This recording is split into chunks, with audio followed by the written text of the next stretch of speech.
За бүгдээрээ сайн байцгаана уу? Өнөөдөр 2 сарын 2-ны өдөр байна. Леви номны 19-с 21-р бүлэг хүртэл уншихад бэлэн болсон байна. За 19-р бүлгээс эхлээд уншийе. Мөнхийн эзэн Мойсед хэлсэн нь: Израилийн бүх овогт хандан чи энэ үгийг хэлсгүй. Мөнхийн эзэн та нарын өргөмжлөн хүндэлдэг ертөнцийн эзэн бий. Ариун чанартай билээ.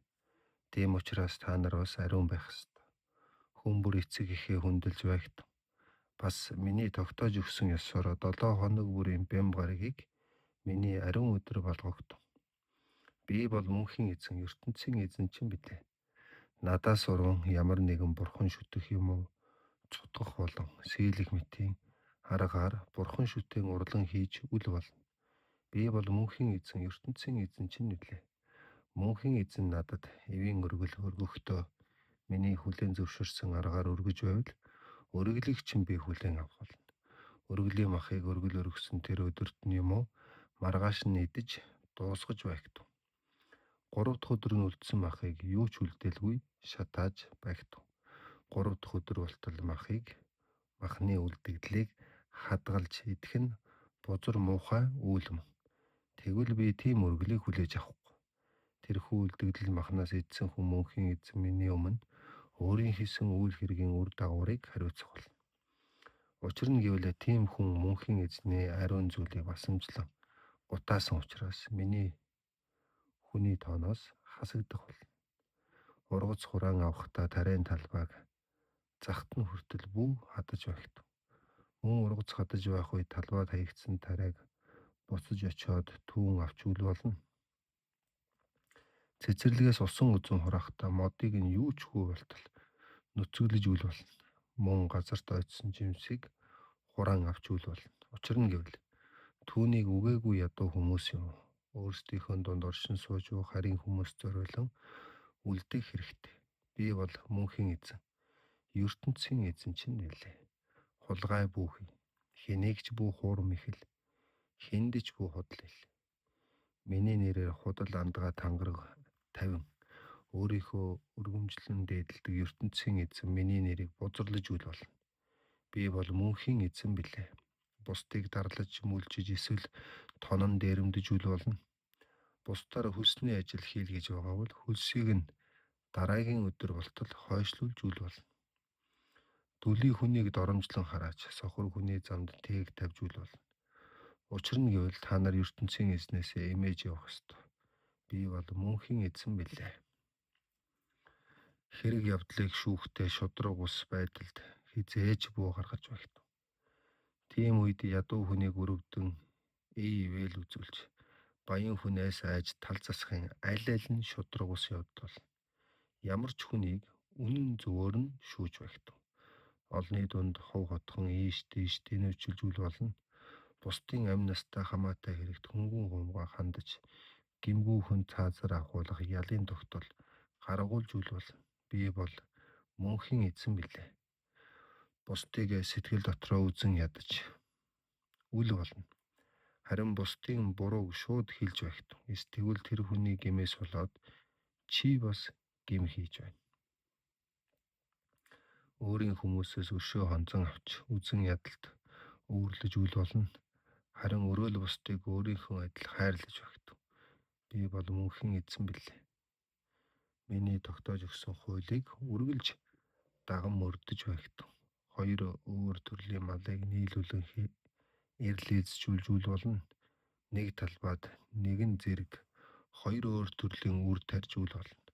2 өөр төрлийн нэхэмлэлээр нэг хувцас хийн өмсөж үл болно.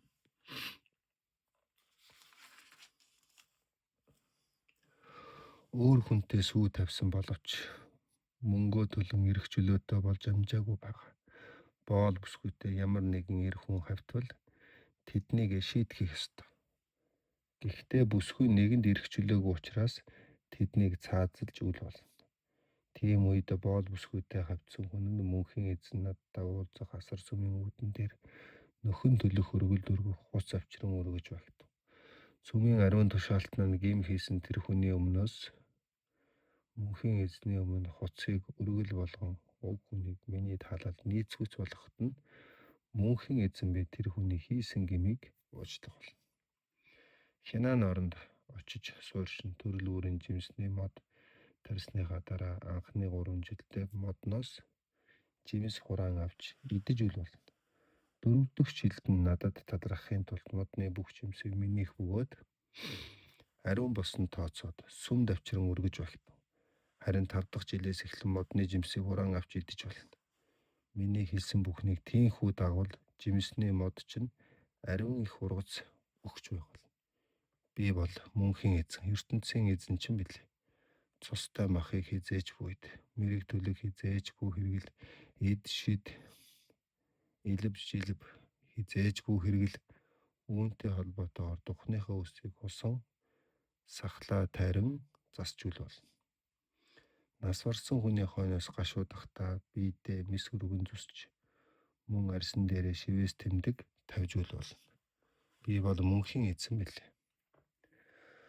Охид өсгүүжүүдээ янхан болгон бозрлож үл болно. Тэгвэл улс орон тэр чигээрээ завхарч ёрын муу юмар дүүрэн болно. Миний хэлсэн ёсоор 7 хоног бүрийн бям гаргийг амралтын өдөр болгон тэмдэглэж миний асар сүнтэй хүндэтгэлтэйгээ харьцаж байгтав. Би бол мөнхийн эзэн билээ. Нас барагчдын сүнстэй харцдаг. Мэрэг төлөг тавьдаг хүнээс хизээч бүү зөвлөгөө эрэхтэн. Тийм хүн дээр хизээч бүү очигдв. Тийхүү өөрсдийгөө боцоолж үл болно. Би бол мөнхийн эзэн, ертөнцийн эзэн чинь билээ. Буурал толгойтой өндөр настнууд хөгшин хүмүүст хүндэтгэлээ илэрхийлж байгтав. Бас ертөнцийн эзнээсээ имэж явагдав. Би бол мөнхийн эзэн билээ. Орон нутагтай суурьшсан харийн хүнийг ашиглан дарлаж үл болно.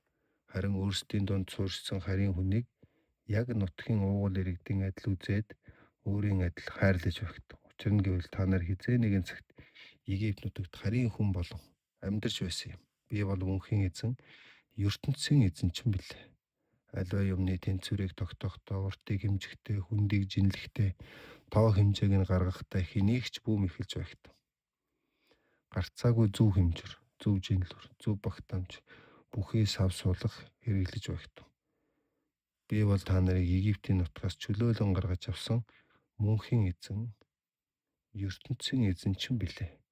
Миний шийдсэн бүхнийг мөрдөн, миний тогтоосон бүх хуулийг дагаж багтав. Би бол мөнхийн эзэн билээ. За үргэлжлүүлээд 20 дугаар бүлгийн уншия. Мөнхийн эзэн Мойсед хэлсэн нь Израилийн ард түмэнд чи энэ үгийг хэлсгүй. Израильчууд та нарын дотроос юм уу? Та нарын дунд амьдран сууж буй харийн хүнээс хэн нэг нь үр хүүхдээ мулях бурханд өргөл болгон шатаавал түүнийг цаазалж багтав.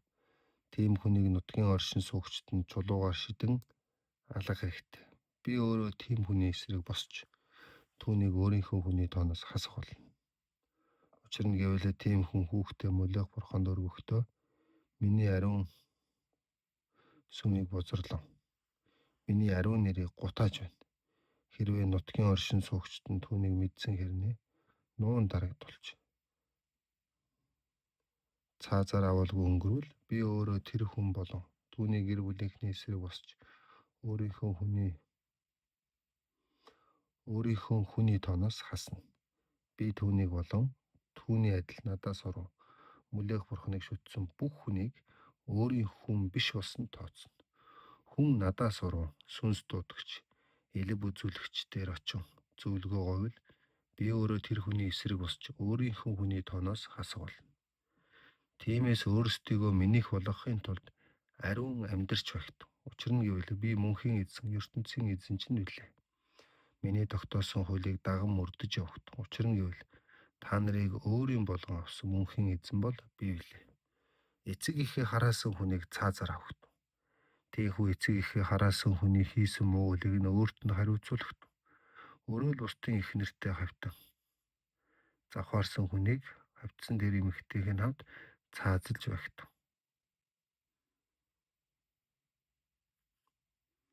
Тийхүү хийсэн муу үлийг нь өөрсдөд нь хариуцуулагдав. Хүүгийнхээ их нэртэй хавцсан хүнийг хавцсан тэр эмэгтэйг нь хамт цаазалж багтав. Нэгэнт тэд ойр торлын хүнтэйгээ завхааран самарсан учраас тийхүү хийсэн муулийг нь өөрсдөд нь хариуцуулагдав.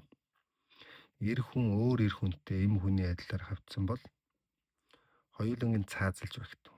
Тэд хоёул шившгийн бузар үйл хийсэн учраас тийхүү хийсэн муу үлийг нь өөрсдөд нь хариуцуулагдав. Хүн эхнэр авахдаа тэр эмэгтэй болон эхийг нь хамт эхнэр болгон авах нь ёрын муу үл мөн. Түүнийг тэр хоёр эмэгтэйг нь хамт амьдаар нь шатааж алагтав. Тэгвэл та нарын дунд тийм ёрын муу юм байхгүй. Эр хүн ямар нэгэн амьтантай хавтвал түүнийг цаазалж багтав. Мөн тэр малыг бас цаазалж багтав. Эм хүн ямар нэгэн малтай хавтвал түүнийг бас цаазалж багтав. Мөн тэр малыг нь бас цаазлах хэрэгтэй. Тийхүү хийсэн муу үлийг нь тэдэнд өөрсдөд нь хариуцуулагдав. Хүн өөрийн төрсөн их ч юм уу бүсгүйдүүтэй эсвэл эцэг юм уу их нэгтэй бүсгүйтэй хавтан завхаар замуурсан үйл хийвэл тэднийг Израильчүүдийн тооноос хасж багтав. Тийхүү ойр төрлийнхөө бүсгүйтэй самуурсных нь бурууг тэр хүнд өөрт нь тохиогдов.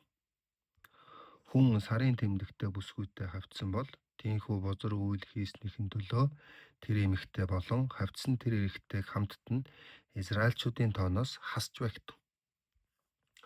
Хүн эцгийнхээ юм уу эхийнхээ төрсөн эгчтэй хавтвал ойр төрлийн хүнийхээ эсрэг гэмт хэрэг үйлдсэн учраас тийм хүний хийсэн буруу үйлийг өөрт нь тохон шийтгэж багтав. Авга юм уу нагад сахихаа эхнэртэй хавцсан хүн нь эцэг эхийнхэн ойр төрлийн хүний эсрэг гэмт хэрэг үйлдсэн учраас хийсэн гэмт хэрэгээ өөрсдөө хариуцаж эр эм хоёул үр хүүхэдгүй нас барцгаах болно. Төрсөн ах болон дүүгийнхээ эхнэртэй хавцсан хүн бузар хэрэг үйлдэж ураг төрлийн хүнийхээ эсрэг гэмт хэрэг үйлдсэн учраас эр эм хоёул үр хүүхэдгүй нас барцгаах болно. Тийм учраас миний бүх шийдвэрийг мөрдөж миний тогтоосон бүх хуулийг даган хэрэгжүүлж байвал миний аваачиж өгөх тэр нутагт та нар сууршиж чадна. Тэгвэл газар нутагч нь та нарыг голон бөөлжиж зайлуулахгүй. Та нарыг очихоос өмнө би тэр нутгийн оршин суугчдыг хөөн зайлуулах болно.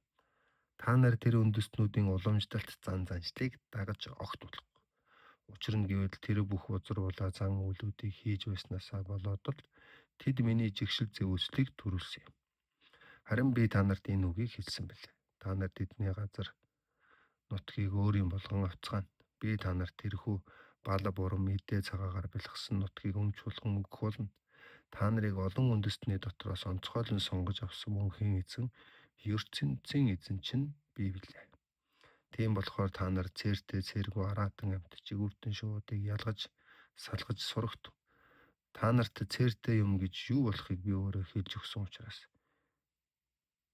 тийм амьтад шувууд хөвлөр явагчдаас болоод өөрсдийгөө бозруулах хэрэггүй.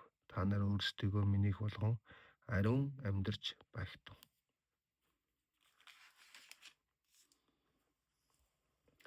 Учир нь гэвэл төгс ариун мөнхийн эзэн би та нарыг өөрийн хүмүүс болгохын тулд олон үндэстний дотроос онцгойлон сонгож авсан билээ. Сүнс дууддаг, мэрэг төлөг хийдэг, эрэм ямар ч хүнийг чулуугаар шидэн цаасаж багтав. Тийхүү хийсэн муу үлийг нь өөрт нь хариуцуулагдсан гэв. За үргэлжлүүлэн 21-р бүлгийг уншийе. Мөнхийн эзэн Мойсед хэлсэн. Чи сүмийн ариун тушаалтан Аарон болов түүний хүүгүүдэд энэ үгийг хэлсгүй. Тэдний дотроос хэн нэгэн нас барсан хүний оршуулганд оролцсон.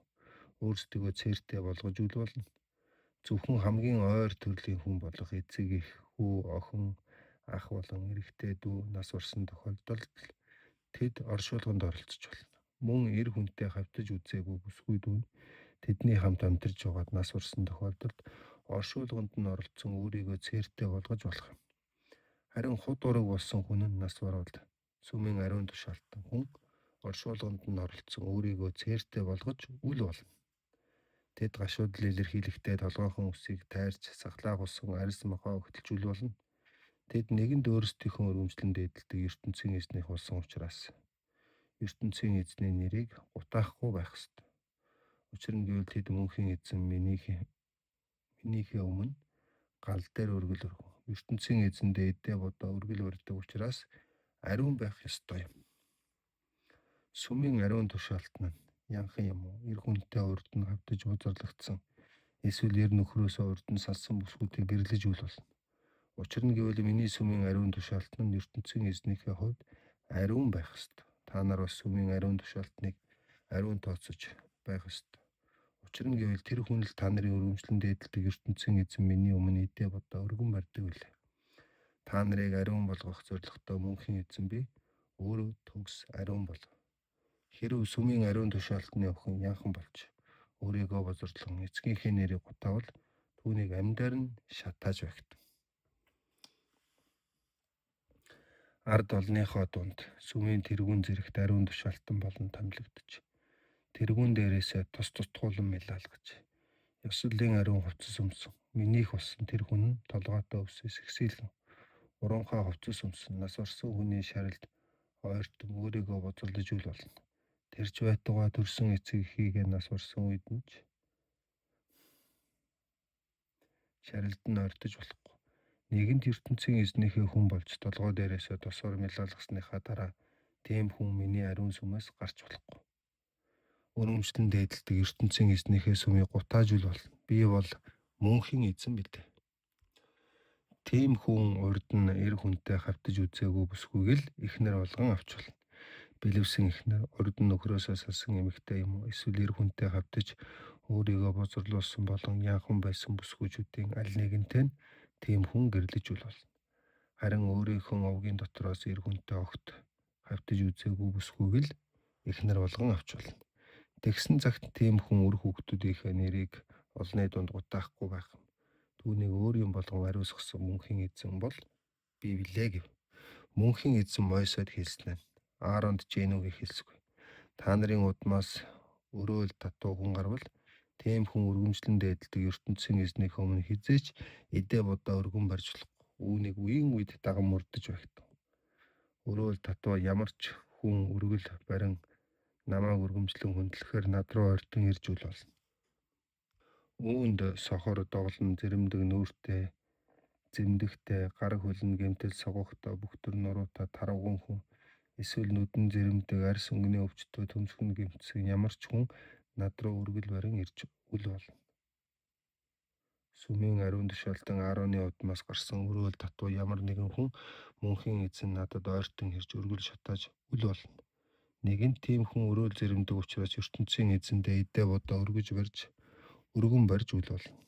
Харин тийм хүн ертөнцийн эзэнд нь өөр хүн өргөл өргөхөд түүнээс нь хүртэлцэж болох юм. Энэ нь ариун болон онцгой ариун өргөлүүдийн аль аль нь байж болно. Гэвч өрөөл татуу тийм хүн сүмийн доторх хөшиг болон өргөлийн ширээр ойртон ирж миний сүмийн ариун зүйлүүдийг гутааж болохгүй. Сүмийн доторх бүх зүйлийг өөрийн болгон ариутгсан мөнхийн эзэн бол би билээ гэв. Тиймээс Мойсе энэ үгийг Аарон болон түүний хүүгүүдэд хэлж улмаар Израилийн бүх ард түмэнд зарлан тунхаглалаа.